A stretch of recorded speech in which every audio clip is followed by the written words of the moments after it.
kapag hindi ba sumunod, halimbawa may in-order yung korte, pwede rin ba i-apply dito yung contempt of court?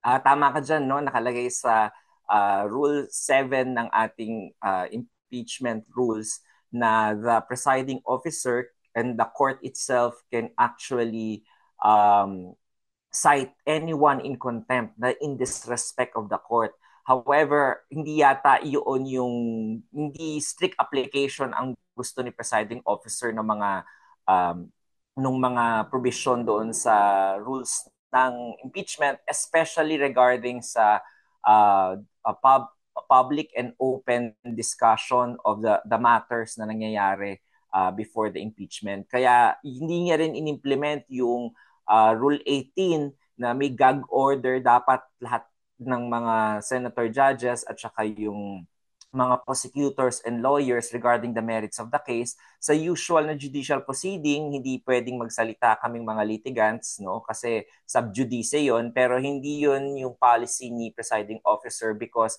he believes in the open and free discussion of matters so that the public at tayong lahat ay matuto at magkaroon ng malayang diskusyon sa mga bagay-bagay. Pero sir, option yan sir for both camps, no? Sa camp ni Tama, VP Sara, sa camp din ng tama ka. prosecutors. Pagka talagang Oo. hindi sila sumunod doon sa mga inuutosan. Tama ka. So may power ang korte na motu proprio, meaning kahit walang ano sa kanya, mag-motion na any party, may power din ng korte na kapag nag-motion, dun lang aakto ang korte na mag-contempt. It is an option. Any party na ah, mag mag-disrespect sa korte has the power to pwede silang ipa-contempt ng korte motu proprio o by a motion of any opposing party. Mm-mm.